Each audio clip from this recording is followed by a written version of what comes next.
Hello, dear viewer, and welcome to another episode of the Catholic League Forum. I'm Mike McDonald, Director of Communications at the Catholic League, and joining me today is President and CEO of the Catholic League, Bill Donohue. Bill, we're into Holy Week now, so dear viewer, happy Easter. I'm sure you'll be watching this, if not during the Easter Triduum, on Easter weekend.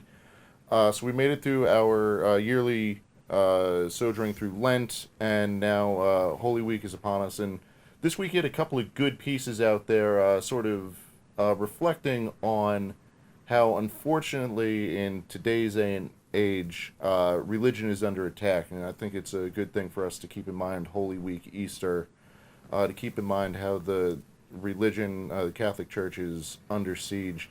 And I want to turn to the first one that you had out this week on how people inside religious groups, the Catholic Church, Protestant churches, the Jewish churches and synagogues in particular, are supporting the transgender movement and some of the terrible things that we're seeing these people pushing that are hurting individuals and society as a whole. Right. Here we are in the run-up to Easter, and you would think that during Holy Week that we could reflect on some holy things that are happening. But the Christians and Catholics in particular are under attack from within the church and externally from without, which we'll get to in a moment. Within the church, now most priests and nuns and ministers and rabbis are good men and women, and so what I'm saying here doesn't apply to almost all of them. Unfortunately, there are some who've gone off the rafters, and it's true in all of them. Take the transgender movement, okay? As we say all the time, there's only a male or female, there's no third sex, okay? There's biology 101, your father determines your sex, okay? Now, there are some people in the Catholic Church, such as a Franciscan, Daniel Horan, who thinks that the bishops are he calls them evil for saying that transgenderism, the idea that you can change your sex, that it's fluid, he says that they're wrong on that. Not just wrong, but they're evil. Then we have people like over 6,000 nuns. They're the wacko nuns, not the good nuns, all right? And they believe that the Catholic Church is an oppressor of transgender people. They don't offer any evidence for their baseless claim because there isn't any. I've met some of these nuns. They're crazy, all right? I'm not talking about most nuns, and there's some nuns I generously support with my own checkbook. But I'm saying that, unfortunately, there are a number who have gone off the rafters. And why would they say something like this? Well, you'd have to ask maybe the Protestants. There's a Lutheran woman who thinks she's a man. Yeah, okay, she uses they, them pronouns. she goes they, them, and we won't do that at the Catholic League because we believe in truth. They and them refers to collectivities. That's plural. You can't be an individual and do that. You can entertain it in your head. And anyhow, this person says that what happened to the mass killer, the transgender person, Audrey Hale, that she is the victim, not the people whom she killed, the primary victim. And and compared it to the crucifixion of Jesus Christ, that's pretty far gone. Then you have the Episcopal Church, the bishops of the Episcopal Church passing a resolution affirming their support for transgenderism. What's happened to them? Yeah. Well, they're in free fall. They're losing members very quickly. So if you want to join the Episcopal Church, you have to run down the church, round the block, to join them because there may not be any left, which is sadly true of the mainline Protestants in general and the more liberal Catholic dioceses and orders of nuns and priests as well. And then we have our brothers, the Jews. Most of them are good people, but you have some crazy ones, just like you do in our religion. And you got some rabbis out there. One of them was one of my favorites. He says that there are 6 sexes, according to Judaism. I just heard from a Jewish friend of mine said, no, that's all wrong. Well, we know they're all crazy. Yeah. And then the other guy, we quoted another rabbi as saying that during Purim, one of their holy days just recently, it was great to have a drag queen event. See, they're all in rebellion against God, okay? And as far as I am concerned, the big mistake in this country today is we are depopulating the asylums. We need to build more asylums, okay? I think we know who needs to go into them. And if all these people would do Bill Donohue a great big favor during Holy Week, think about all you Catholics, Protestants, and Jews are going off the rails. Think about forming your own religion. Bolt! Get out of ours and all come together, and you can spread your misery in harmony.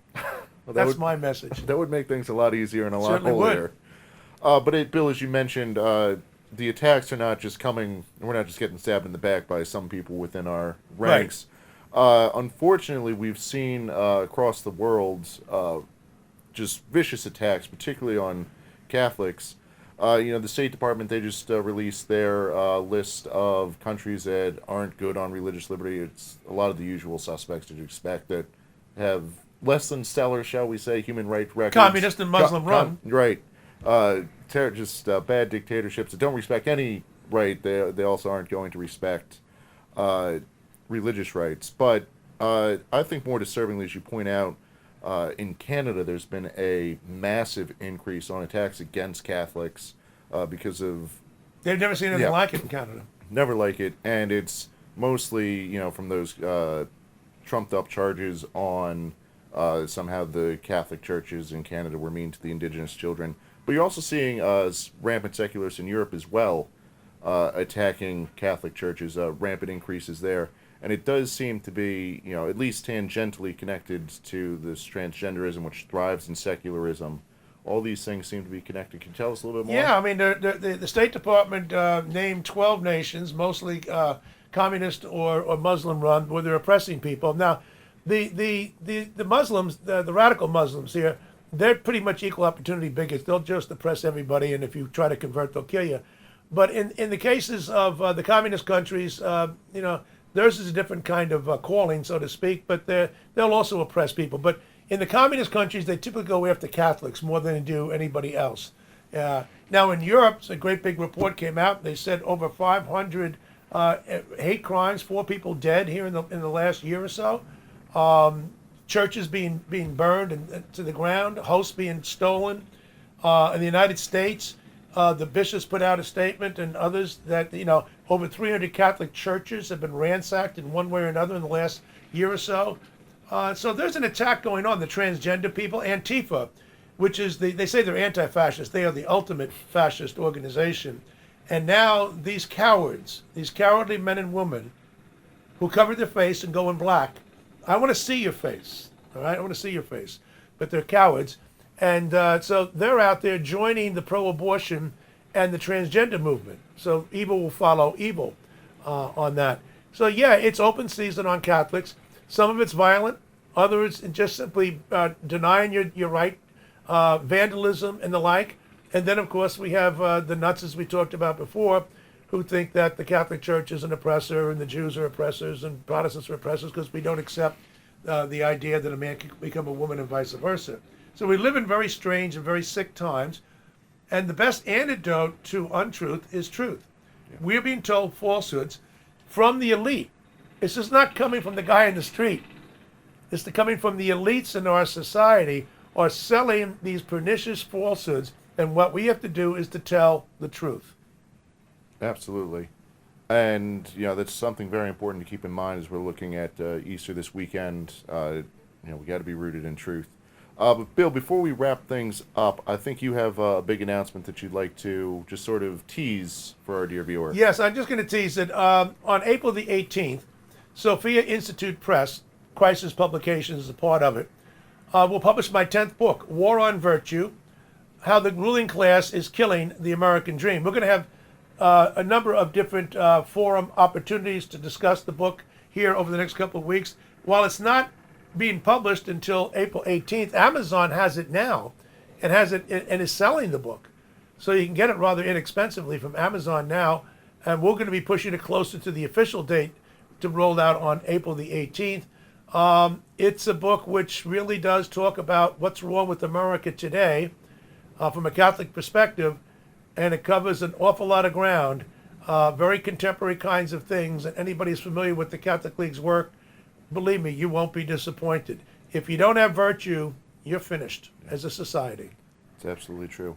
So I think that's a good point to wrap it up for this week. Dear viewer, thank you for watching. Happy Easter. If you could check out our website, catholicleague.org. We'll have a lot more going on this week than just these 2 stories, so do check that out. We'll have information on Bill's book there as soon as we get it all compiled. And do consider becoming a member. That greatly helps us out, advance this cause, and of course, if you give this video a like and subscribe. Thanks for watching. Happy Easter. Thanks, Bill. Happy Thank Easter. you. Thank you. Happy Easter, Mike.